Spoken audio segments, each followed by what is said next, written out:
actually going to do weeks 27 and 28 together because I've kind of been a little bit behind in doing my life cues. Life's just kind of gotten in the way. So for the first prompt for week 27, the question is going to be, are you matte or are you gloss? So what I mean by that is your personality really shiny and bubbly and kind of over the top, or are you more conservative and kind of in the background, or are you a little bit of both? So I think that would be kind of a fun page to art journal. So are you matte or are you gloss? And the second question and prompt for week 28 is going to be, who do you miss?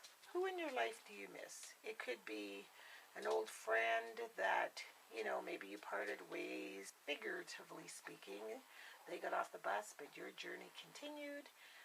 Or it could be someone who you've lost, a parent or a spouse. But I'd like to know, who do you miss in your life? On Tuesday, it was 15 years ago that my dad passed away, and I was just amazed at, first of all, the memories of sometimes how vivid it is. Every year it's different. And just how quickly 15 years has gone by and what he has not been around for, that it feels like he's been here. So perhaps he just hasn't been here in physical form, but he's been here with us all along. And the little grunts and groans you're hearing in the background, you guessed it, our sweet baby Ade, who's in a craft room with his nana. Hey, buddy. He's getting chubbier and chubbier and chubbier and cuter and cuter and cuter and cuter by the minute. Hey, buddy. And he's looking at Percy the puppy. Percy's like, another one? Yes, Percy. It's another one. We keep making all these boys, hey? So there's a day, just hanging out with Nana. All right, so let's get started. Before we get started, I'm not sure if you can notice how smoky and hazy it is. You can probably see through the trees over there. British Columbia is the province to the left of Alberta, and there have been some incredible forest fires. It's really quite amazing, remarkable, and sad all at the same time to imagine that all of those beautiful trees are burning, so much so that we, hundreds of miles away, are experiencing the choking effects of the forest fires.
page, and it's a day late because the battery died right as I was finishing it up. I think the last thing I finished up was painting that little pink flower in that paisley shape, and then I added some stickles onto the butterfly and mounted it on my total collage background. At the top you can see the words gloss, and they are basic gray chipboard letters, and I use UD to make them really glossy, so I don't know if you can see that. And then on the words matte across the bottom, they were just left in the matte format that they were in. And so pretty much, am I matte or gloss? I'd have to say that it just depends on any given day, which is what I wrote down the side of the margin here. Depends on any given day in script. Sometimes I think I'm a gloss girl inside of a matte body, and then some days I'm a matte girl. Most days I'm a matte girl. Plain, simple, not too much fuss, not too much bother, least amount of makeup I can have. But then inside of me is this girl that sometimes likes to get all glossed up and be really extroverted. I think I'm just a little bit of both. So the butterfly is just depicting me emerging from the matte state, going into the gloss, and I don't know if I can zoom in close enough if you can see the arrows, little arrows going up to the gloss and then back to the matte. And for the inspiration for my background, sometimes I'm really stuck as to, I know what I want to state or how I want to do it, but I just get sort of stuck on how I want to create my background. So I was just sitting here thinking, what am I going to do for my background? And then I glimpsed over to this really cool mug I just bought. Can you see it right there? It's got a pin cushion on the top. I got it at a sewing store for half price. Then that lifts off, and it's like the cutest little sewing mug with these really neat painted designs on it. And I looked at the top and I thought, hey, would that ever make a cool doodly background? So I just pretty much copied it. And that's my background for my matte and gloss page. So, Who Do I Miss is coming up right away. Thanks for watching. So, Who Do I Miss is coming up right away. Thanks for watching.